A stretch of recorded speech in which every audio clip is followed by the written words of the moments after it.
Hello and welcome to my channel, Rhino here. Today I'm working on part 2B of Matt Powell's movie and... No, I can't, must not give in to dad humor. To be or not to be, that is the question. Whether 'tis nobler in the mind to suffer the slings and arrows of outrageous fortune, or to take arms against a sea of troubles and by opposing end them. Hey, that's actually pretty relevant to talking on creationism. I often mentally suffer while watching these things, but I must take arms against the sea of troubles that is creationism, and in the long run, hopefully end them. But the similarities end once it gets all suicide-y. And, just as a reminder, this is part of a series. I do recommend starting with part 1. Well, with that out of the way, let's get into some Powell. Hey, phrasing!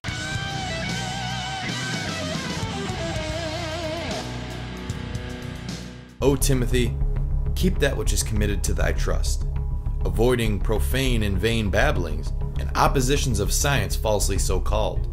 Yay! We're finally getting to why the movie is titled what it is, and why the title sounds so clunky.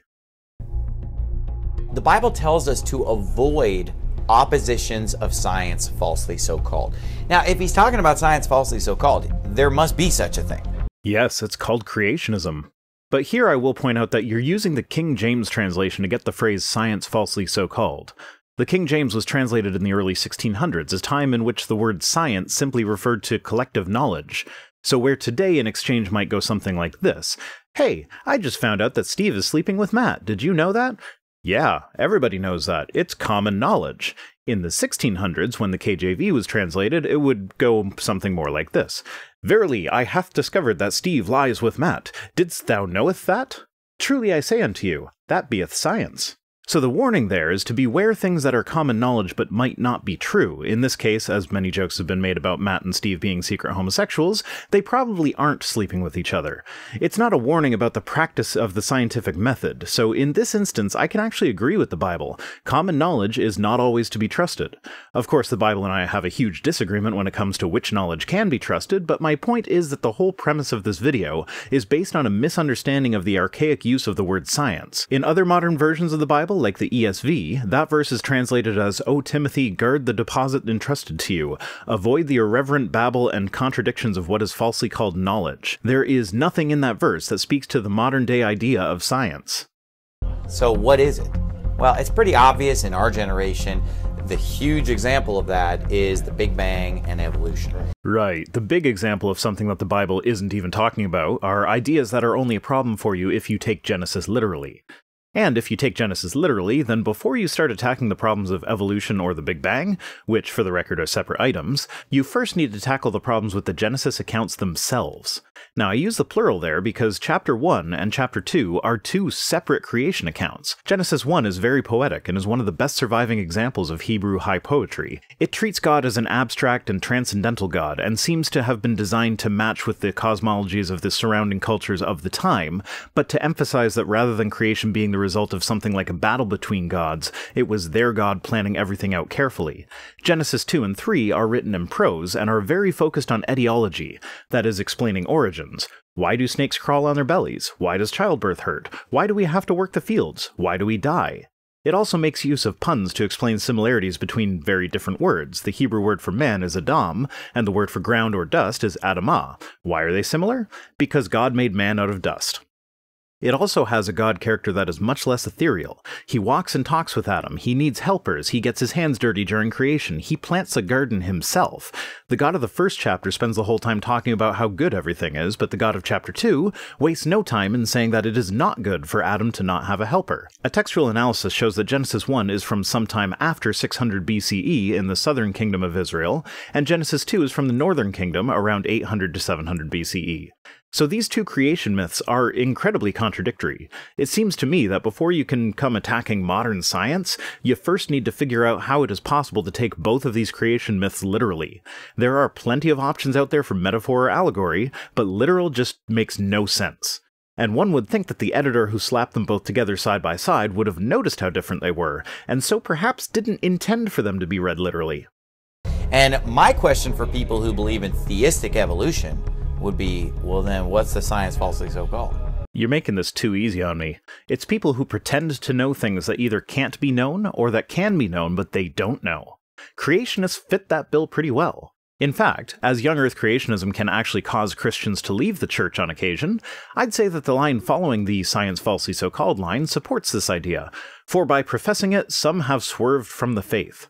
If you insist that Genesis be interpreted literally, then when someone agrees with you and accepts a literal interpretation, but then investigates the science for themselves and find it to be overwhelmingly against young Earth creationism, that could very well cause them to leave the faith. I know that's what happened to Pelagia, and something similar happened with me. Because I believe the Bible was inerrant, the moment I found an error in the Bible was the moment that started me down a path that eventually led to atheism. Promoting the ideas that the Bible is inerrant and that Genesis is meant to be read literally leads directly to atheism. So by the metric given in the Bible, creationism itself is science falsely so-called. If you basically believe everything that the so-called scientists are telling you, then what's the science falsely so-called? I'd say probably the stuff put forth by people with zero scientific background or understanding. It's not a matter of believing everything that any scientist ever tells you, it's a matter of accepting the scientific consensus, because I know there's not enough time for me to become a leading expert in biology and geology and astronomy and cosmology and history and etc. etc., etc., etc. So I have to be able to trust the people that spend their entire lives studying very specific aspects of all of these fields, and I understand enough about the scientific process to know that the bad science will be weeded out. In fact, creationists often rely on this very fact to try and say, see, scientists are wrong sometimes, so maybe they're wrong about everything else. There are things like Piltdown Man, where scientists were fooled by a faked skull, which archaeologist Charles Dawson claimed was the missing link between apes and humans, and it took more than 40 years to discover the truth. But what creationists like to skip in stories like this is that it was the mounting evidence for human evolution that ultimately exposed Piltdown Man as a hoax. Every fossil they found in the hominid lineage made Piltdown Man look more and more out of place. It worked as a hoax because when it was fabricated, scientists were under the impression that larger brains preceded the omnivorous diet, so it fit the expectations. But as we found more and more fossils, it turned out that the diet preceded the brain size, making Piltdown Man stand out as an outlier, and that is what eventually led to him being discarded as a hoax. The agnostic astronomer Robert Gastro said, and I quote, he said, "Astronomers now find that they've painted themselves into a corner because they have proven by their own methods that the universe began abruptly in an act of creation to which it can trace the seeds of every star, every planet, every living thing in this cosmos and on the earth. And they have found that this is a product of forces they cannot hope to discover.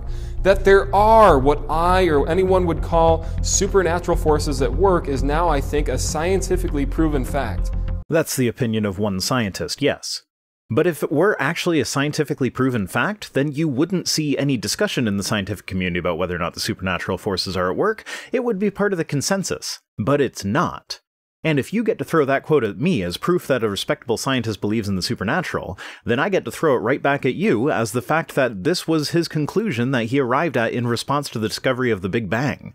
As in, if you demonstrated to him that the Big Bang was wrong, he likely would have returned to a position of agnosticism with regards to the supernatural. Let me ask you a question. Why is an agnostic astronomer saying that supernatural forces are at work and that it's a scientific fact?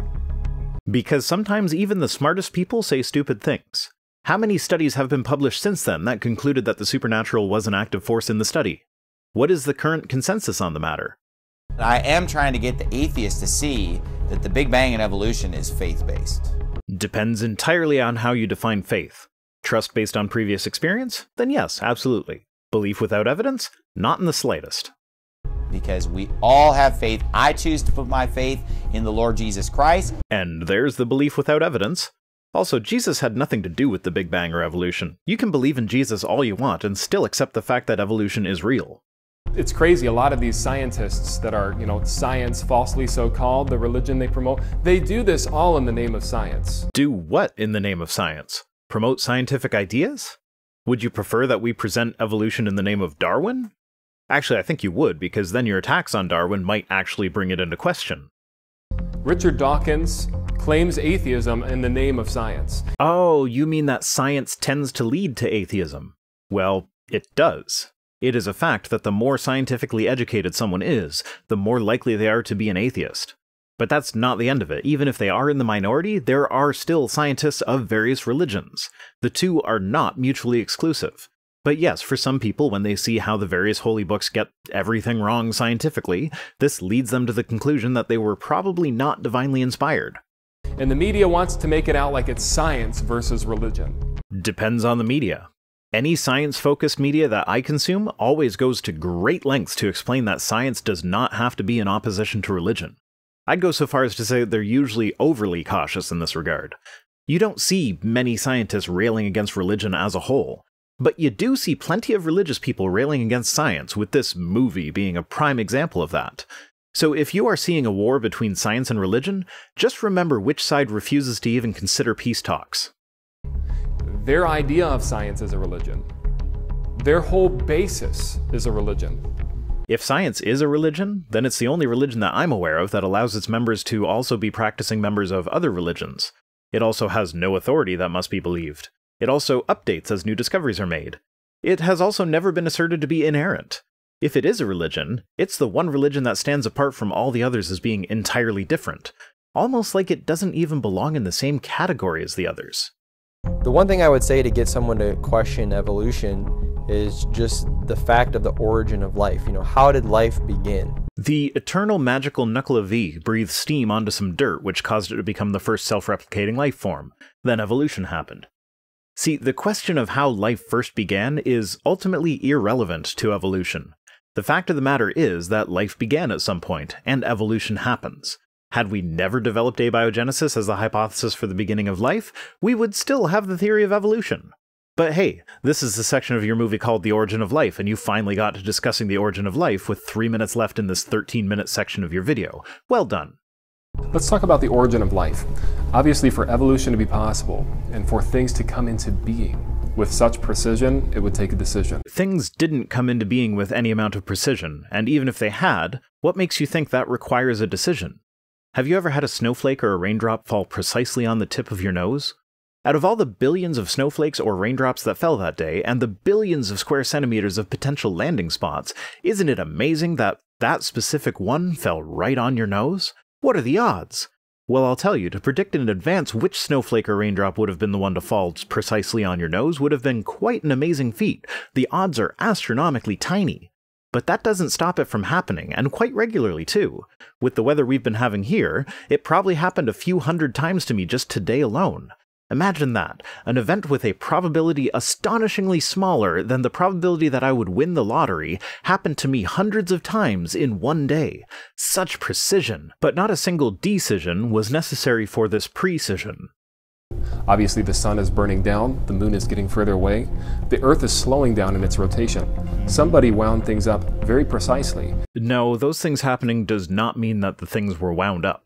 Our solar system is the direct result of a supernova in another solar system. You might not think that explosions can create anything, but I think we could both agree that they are pretty good at getting things moving. And if any one of those quantities were tweaked at all, no life could exist. Are you really convinced that life couldn't exist if the moon weren't receding, or if the Earth's rotation wasn't slowing down? Or are you trying to say that they need to be where they are currently for life to exist?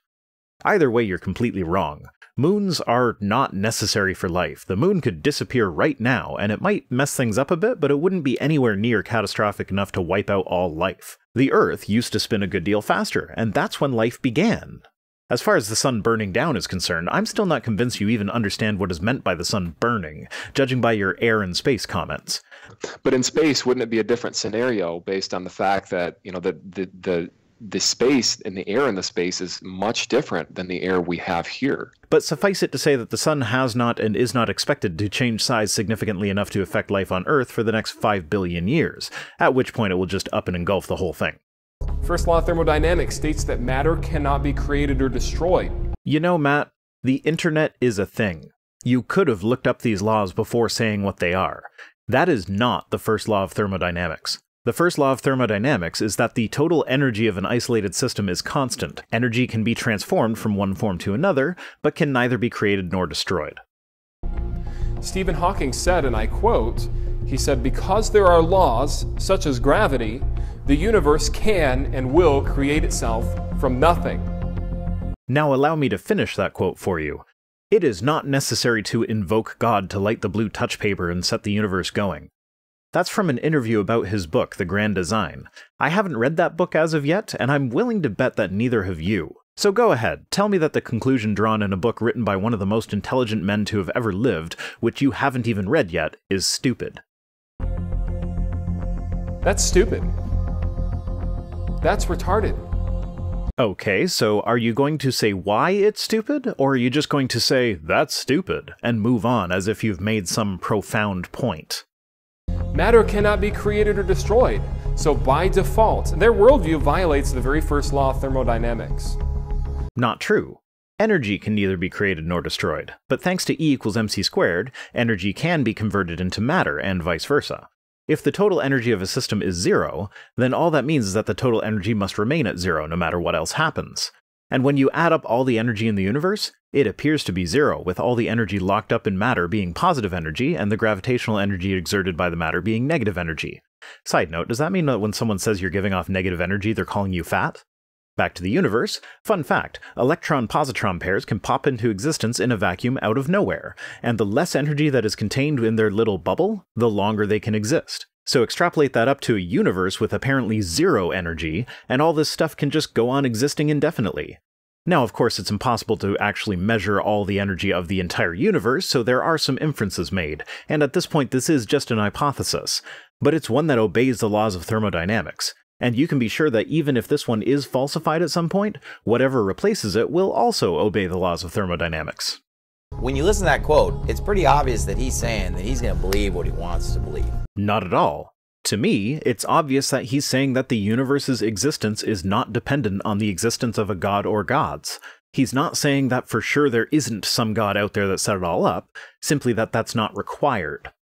They don't want to retain God in their knowledge, and so they'd rather believe anything except to believe in God. So they have to come up with some explanation for how we got here that excludes the God of the Bible. So they come up with the Big Bang, evolution. That's the thing, though. Nothing about the Big Bang excludes the God of the Bible. In fact, if you remember earlier in your very own video, you quoted a NASA scientist who became convinced that the universe began with supernatural intervention as a direct result of the discovery of the Big Bang. You can't quote a scientist as being convinced by the Big Bang that the supernatural exists in one breath, and then turn around and say that they came up with the Big Bang specifically to exclude the supernatural in the next. And as far as evolution was concerned, Darwin might not have been the most devout Christian ever, but he was Christian when he developed the idea. Then there's Alfred Russel Wallace, who independently reached the same conclusion as Darwin and shared credit with him in the initial publication. He definitely was not trying to find a completely material, non-supernatural cause for life, as he was very much into spiritualism. Here's a picture that he had taken which was supposed to show him with his dead mother. The guy who took the picture, Frederick Hudson, was a known fraud, but Wallace still maintained that it was his mother. My point is that evolution is not a way to escape the idea that the universe was created supernaturally. It's simply the best explanation for the diversity of life that we see today. And acceptance of the Big Bang and evolution do not have to conflict with your theology. You just have to realize that the Bible is not, and never was, a scientific book. It doesn't even pretend to be one, unlike your little video here. But what it really comes down to is that they don't love the Lord. Bullshit. There are plenty of scientists who accept evolution and the Big Bang and, as you put it, love the Lord. Here's an audio clip of Dr. Mary Schweitzer, the scientist who first discovered soft tissue in dinosaur fossils, saying just that. It's not this big cloudy mystery that scientists are just sitting in their lab trying to figure out how to confuse and I don't know, destroy Christian faith. I am a Christian. I love the Lord. That was part of an interview she gave on the Great Debates community, linked down below. It's definitely worth the watch. So remember back in your video when you were complaining that scientists are making it an us versus them? Remember how I said it isn't the scientists that are doing that? This is what I meant. And the scariest thing to them is that the Lord would actually be the creator. So anything's better than that. If we have to believe in something as crazy as spontaneous generation, or their fancy word for it, abiogenesis. No, those are two different things. And the words aren't really all that fancy, and even if they were, the fanciness of a word does not have any bearing on the truth of the claims made using that word. So, spontaneous generation for the billionth time was the idea that fully developed complex life could pop into existence out of nothing. Abiogenesis, in an oversimplified nutshell, is the hypothesis that life originated with some fairly simple chemical reactions. One of these looks like something you see in the biblical creation stories. One of these was also conclusively falsified. And do you know what? It was the one that shows up in the Bible that was falsified. They'll do it, because anything to reject the God of the Bible, you have them at hello. Oh, Steve, you and your charming movie references. If you weren't such a hate-filled, bigoted piece of shit garbage human being, I might actually like you. So why don't you drop the hate, stop being an asshat, then maybe we can be friends. You can even stay Christian, that won't bother me. It's the hate-filled, bigoted piece of shit garbage human being part that stands between us right now. If you teach that there's no creator, they don't want to retain the creator in their knowledge. Instead of assuming that you know every scientist who accepts evolution's motives for doing so, why not ask a few of them?